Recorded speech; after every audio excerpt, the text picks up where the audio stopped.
You're listening to Catherine's Campfire. Welcome, everyone, to another show filled with stories of the paranormal, spooky, and extraterrestrial. Our first caller today is Madison, all the way from Phoenix, Arizona. Spooky place. Madison, welcome to the show. I'm so glad you could share your stories with us today. Hi, Catherine. Thanks so much for having me on today. I have a couple stories. One is kind of sweet, and the other is kind of creepy. All right, let's hear them. About 3 years ago, my grandfather wasn't doing so well in his health and started seeing visions of his relatives who had already passed away. First, it was his aunts, uncles, cousins. Then it moved on to people who were closer to him, like his wife and his brother. They would just be in his room or hanging out on his couch in his apartment. When my mom told me that this was happening, I got a little worried because I had heard a lot of experiences from other people where they were seeing images and visions and apparitions of their dead relatives right before they were about to pass. So this made me a little nervous. Then a few months later, I actually had a dream where I was going around telling people that my grandfather passed away. And at the end of March that year, he did actually pass away. So my family traveled to Missouri for the funeral service.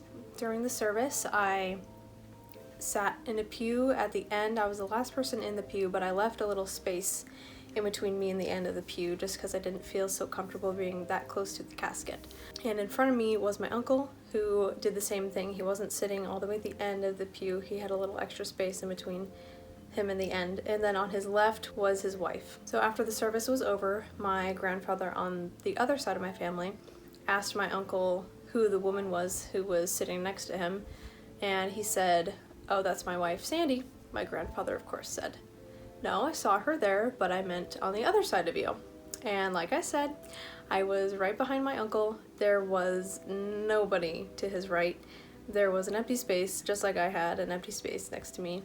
So my uncle asked my grandfather what the woman looked like. He said she had dark hair and was a little bit older. Judging by the apparitions that my grandpa saw before he died, I'm guessing that was his wife, my grandmother, paying a visit and her respects to my grandfather at his funeral, because that spot where she was sitting would have been the closest to the casket as you could possibly get. This kind of did worry my mom and I because now my other grandpa was seeing dead people. Seems like it was legitimate for my grandmother to be there that day. Probably anyone could have noticed her. I'm sad that I didn't, but that's just the way it goes, I guess. Oh my, wow.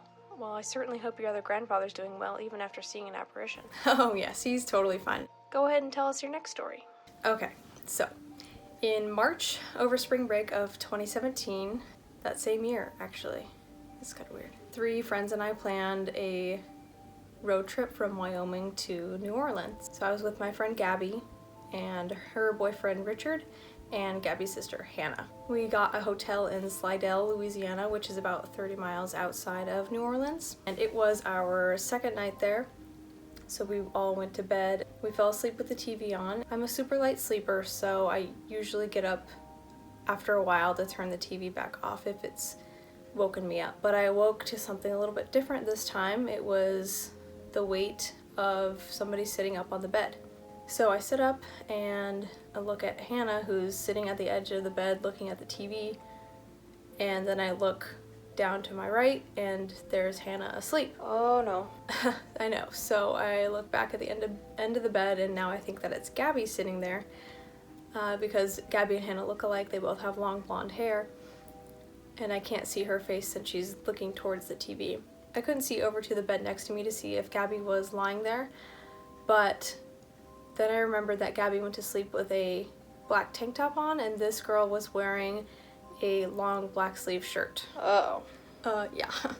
So I look back to the girl on the bed, and she's completely opaque and blocking the light from the TV, so I'm not getting weird vibes or scared from any of it, and I was just awake for about 3 minutes just staring at her. She didn't move or anything. So then all of a sudden Hannah's alarm goes off, and it's like 2:30 in the morning. So I look toward her, and she's like rustling around trying to find her phone to turn off the alarm.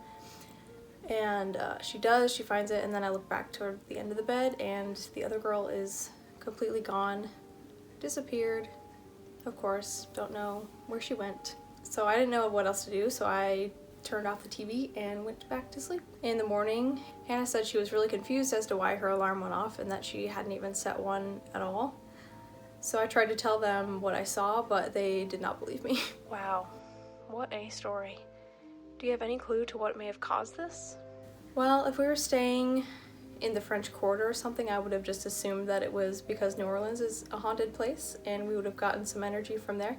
But we were 30 miles away, so I'm not really sure about that. I did purchase a voodoo doll that day, but since then it hasn't given me any problems, so it's a mystery. Very chilling indeed, Madison. It certainly stumps me. Well, thanks so much for calling in today and sharing your stories on Catherine's Campfire. Thank you, Catherine. My pleasure.